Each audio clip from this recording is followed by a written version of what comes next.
The certified letter arrives on a Tuesday morning, landing with an innocent thud against my apartment door while I rehearse presentation notes for the quarterly budget meeting. I almost ignore it, focused on memorizing growth projections that could finally earn me that promotion. Almost. My name stares back at me through the clear plastic window, Thalia Morgan, printed in severe black letters that feel like a warning. No return address except a law firm logo in the corner. I tear open the envelope, coffee mug balanced precariously in my other hand, and unfold the crisp paper inside. The first paragraph stops my breath mid-inhale. This letter serves as formal notice that Richard and Eleanor Morgan are seeking restitution in the amount of 40% of all income earned by Thalia Morgan from the date of this letter forward, as repayment for financial investment provided on May 15, 2016.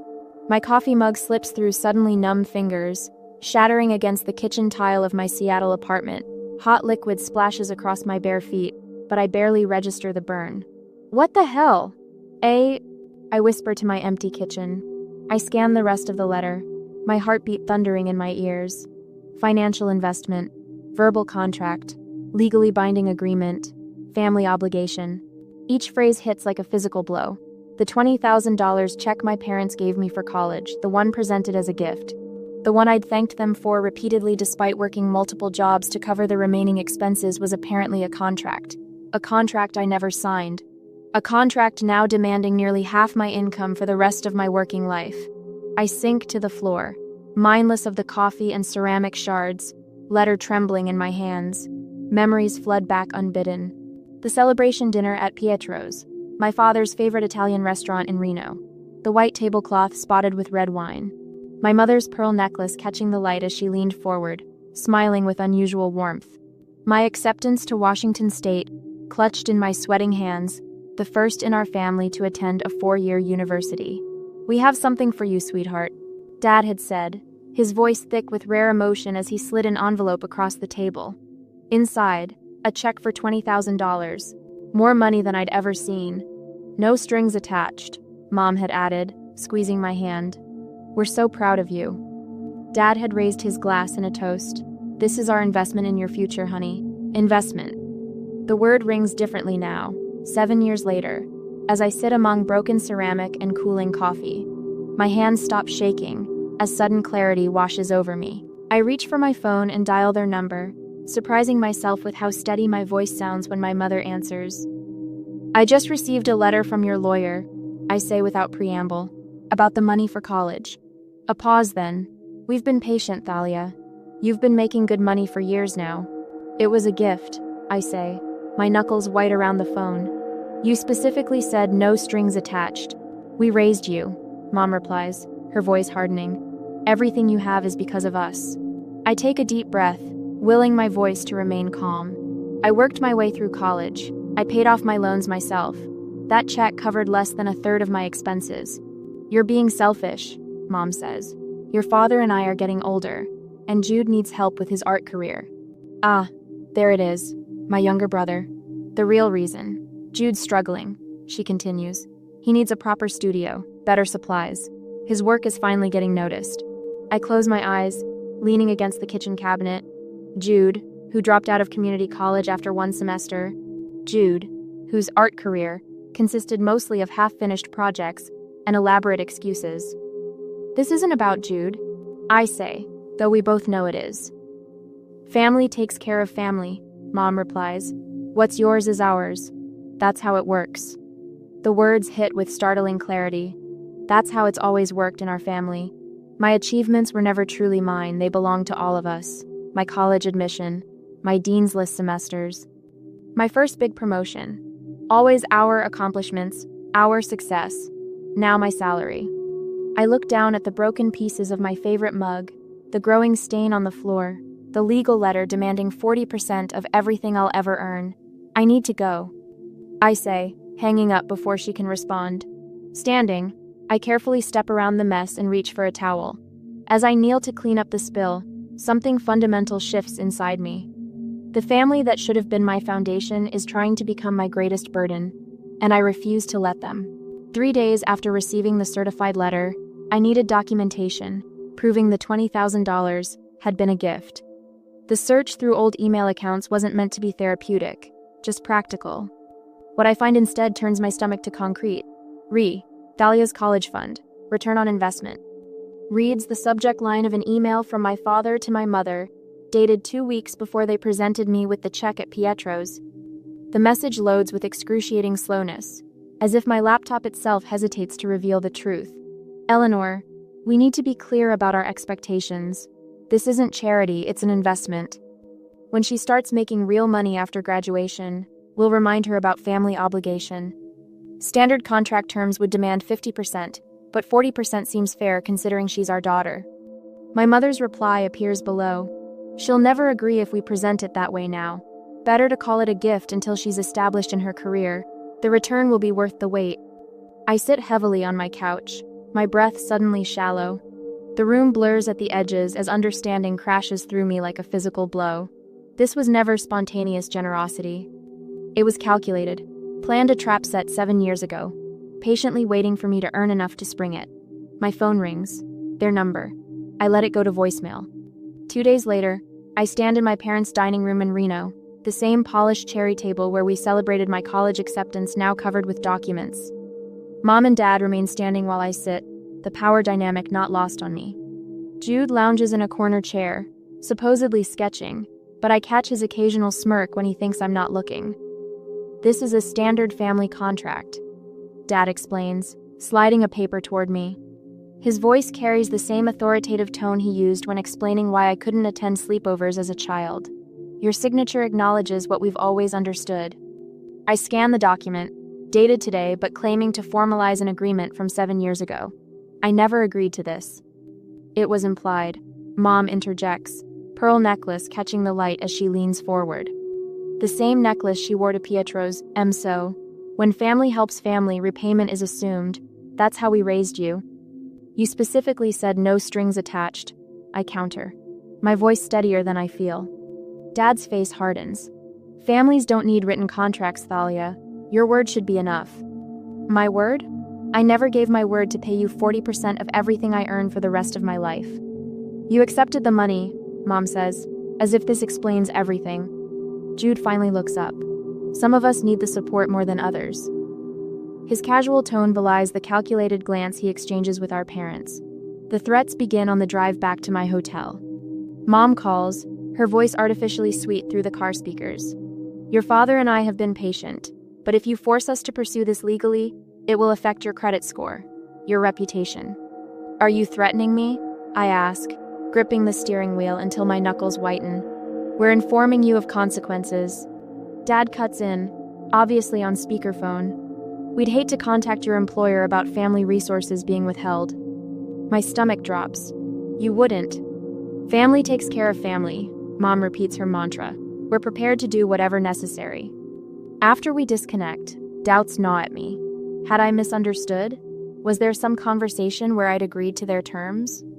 Memory is fallible. Perhaps mine has reconstructed a more generous version of events. That night in the hotel, I dumped the contents of my emergency file folder onto the bed, the one containing important documents I'd grabbed before leaving Seattle.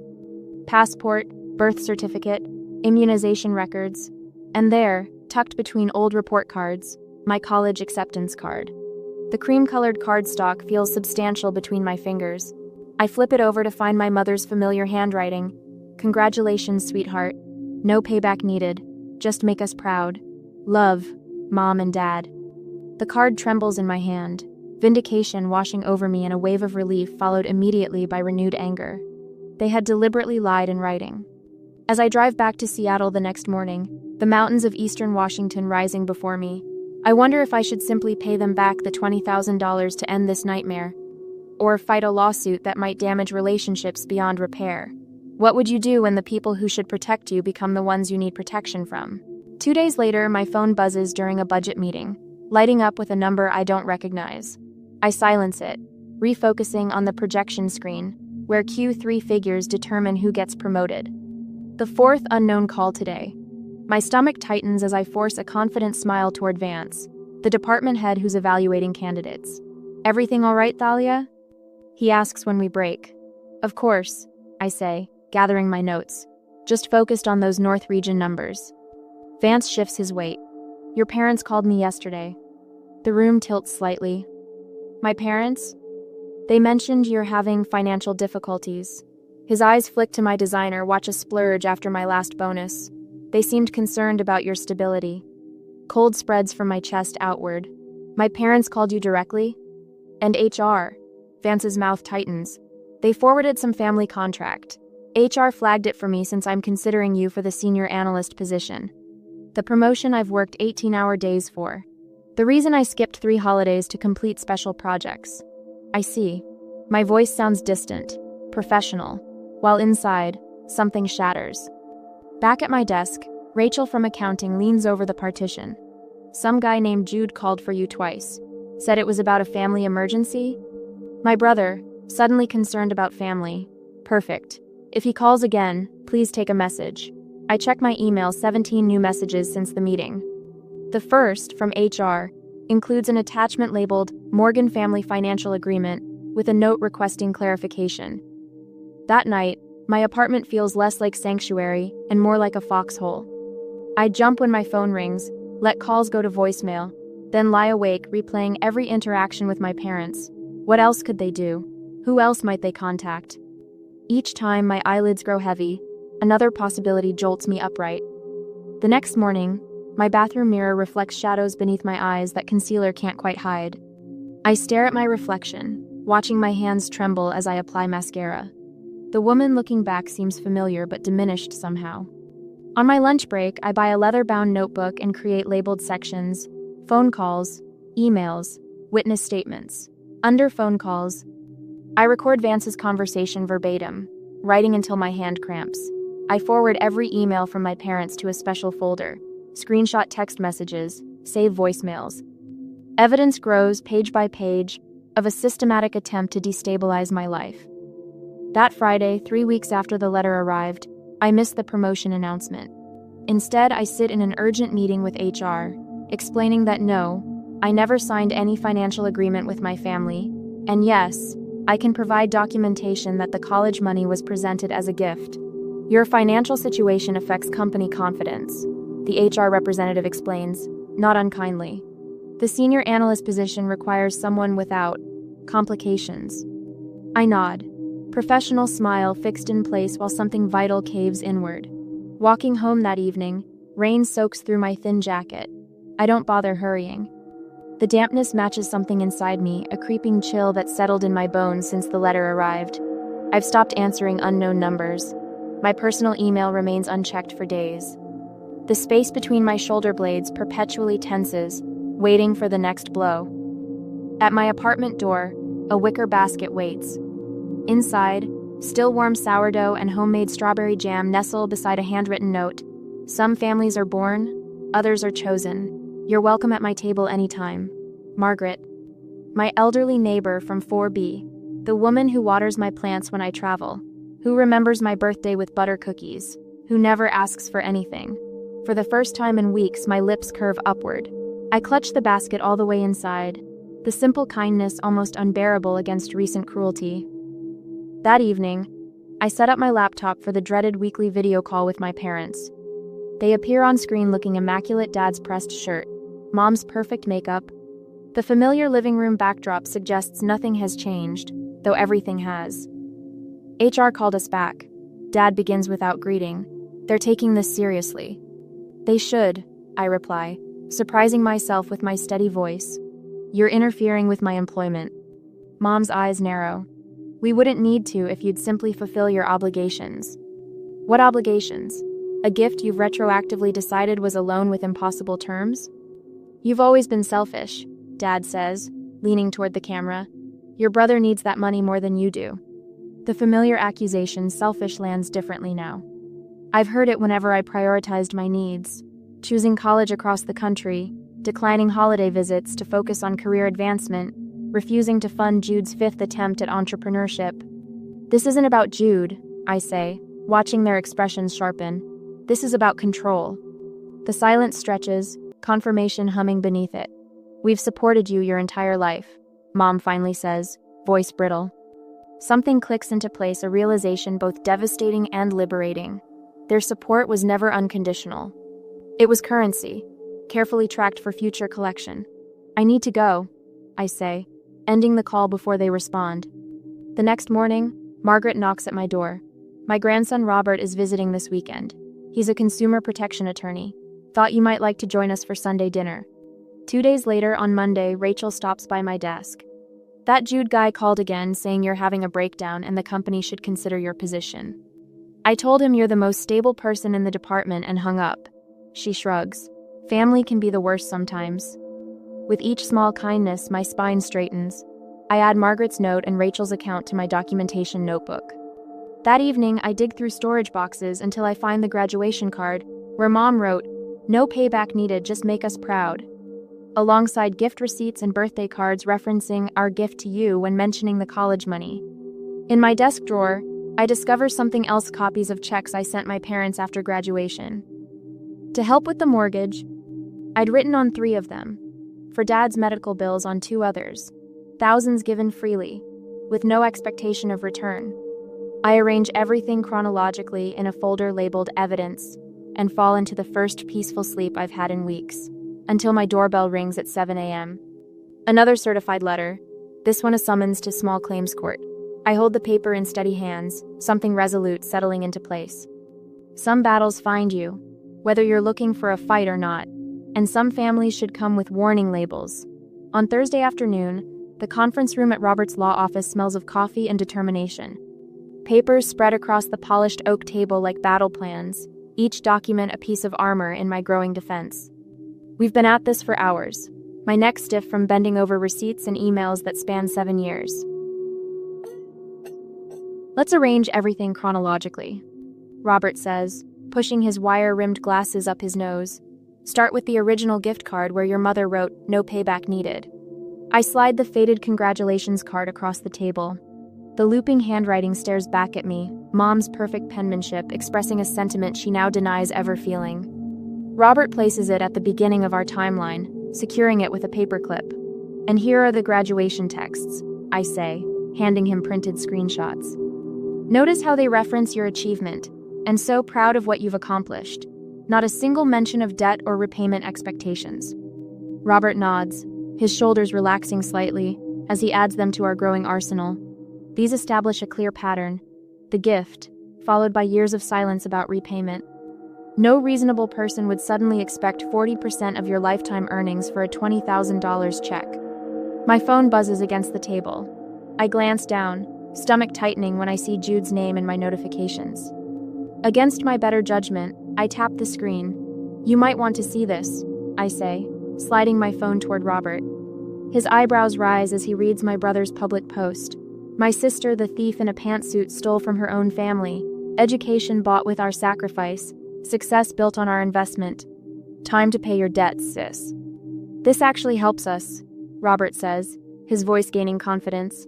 He's publicly admitting the lawsuit is retaliatory, not based on any real contract. Mind if I screenshot this? Before I can answer, my phone buzzes again. A flood of notifications from friends and colleagues pours in beneath Jude's post. Thalia's the most honest person I know. She worked 3 jobs through college while maintaining Dean's List. I remember her bringing ramen to work every day to save money for tuition. Unexpected warmth spreads through my chest. These people see me the real me, not the selfish daughter my parents have constructed in their minds. Your brother's plan backfired spectacularly, Robert says, allowing himself a small smile. My email notification chimes. Subject line: After all, we sacrificed for you. I open it, reading aloud. Thalia, how could you turn your back on family? After all, we sacrificed to put you through college. After all the opportunities we provided. Your father and I went without vacations, new cars, even home repairs to invest in your future. And this is how you repay us? Robert's pen taps thoughtfully against the table. Their own words contradict their legal position. Notice how they keep switching between gift and investment language? This inconsistency destroys their credibility. Back at my apartment that evening, I stare at the cashier's check on my kitchen table. $26,000, the original, $20,000 plus 6 years worth of interest. Every penny I could reasonably owe them, even if their gift had been a loan. Looking at the cashier's check for $26,000, the original amount plus interest, I hesitate. Would returning their gift with interest free me completely?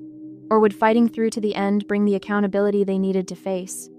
My doorbell rings, startling me from my thoughts. Margaret stands in the hallway, holding a casserole dish. "Thought you might need some real food," she says, bustling past me into the kitchen. She spots the check and raises an eyebrow. "That's a lot of money to give away to people who don't deserve it." "It might be worth it for peace," I say, but the words sound hollow even to my ears. "Peace bought with ransom never lasts, dear." Margaret sets down the dish and pats my hand. "Robert called. He's filing a counterclaim for harassment and attempted financial coercion. I told him I'd be happy to testify about what a mess you've been these past weeks." "You'd do that?" "In a heartbeat. I've lived long enough to recognize when someone's being bullied by the people who should love them most." My phone rings. Rachel from work. "Your brother called the office again," she says without preamble.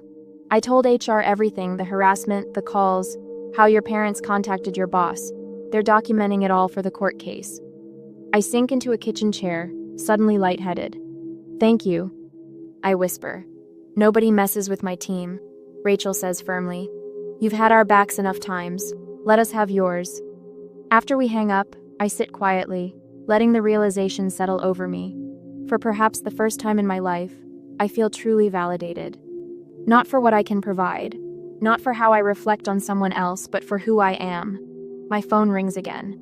My father's name appears on the screen, calling alone unusual for him. "Thalia," he says when I answer, his voice lacking its usual certainty. "Perhaps we should discuss this situation without the lawyers." "I've tried that," I say evenly. "You made your position clear." A pause. "Your mother is very upset." "So am I, Dad." Later that night, an email arrives from Mom. "Perhaps we can discuss this privately. Just the three of us, like old times." I forward it to Robert without comment, then pick up the cashier's check. The court date is set for next month. This check represents my final offer, not because I owe them, but because I'm choosing freedom over vindication. I seal it in an envelope addressed to their lawyer, not to them. Never directly to them again. On Wednesday next month, I arrive at the courthouse 2 hours early, needing the quiet to settle my nerves. The polished marble floors reflect morning light as I rehearse responses with Robert, who keeps reminding me to breathe. "They're here," Robert whispers, nodding toward the entrance. My parents appear, looking older than when I last saw them. Dad's hands tremble as he clutches a manila folder. Mom's face is puffy, her pearl necklace, the same one from that college dinner, catching the light. They spot me and change course, heading straight for our bench. "Thalia, honey," Mom begins, her voice soft and practiced. "We need to talk before this goes any further." And I stand, gripping my leather portfolio. "I think we've talked enough." "We have a compromise," Dad says, his voice unsteady. His fingers shake as he withdraws papers from his folder. 20% instead of 40. It's more than fair. "Richard worked all night on these numbers," Mom adds, touching my arm. I step back. Her eyes narrow briefly before filling with tears. "We're your parents. This shouldn't be happening." Dad leans closer. "If you proceed with this, you'll never be welcome in our home again. Is that what you want? To destroy your family over money?" Robert clears his throat, but I raise my hand slightly. "This is my battle. I brought something too," I say, opening my portfolio and removing the cashier's check I've carried for weeks. $26,000, the original amount plus interest. I hold it out between us. "This closes our financial relationship, permanently." Mom's eyes widen. "This isn't about money. It's about family obligation." "I've created a timeline," I continue, my voice steadier than I feel. "Every card, email, and text where you called that check a gift. Every conversation where repayment was never mentioned. 7 years of silence until suddenly you demanded 40% of my income for life." Dad reaches for the cashier's check, but I pull it back. "I've already given you more than you gave me. After graduation, I sent money for your anniversary trip to Yellowstone. For the new water heater last winter.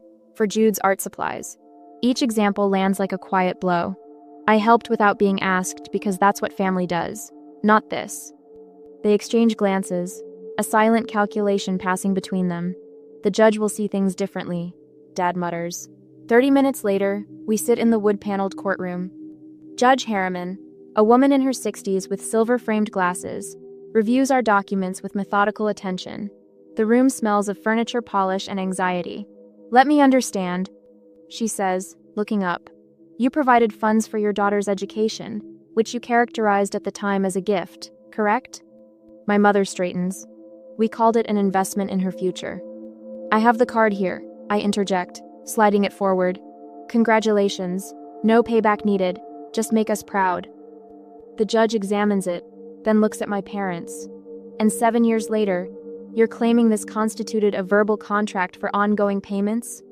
"She understood our expectations," Dad insists. Judge Harriman removes her glasses.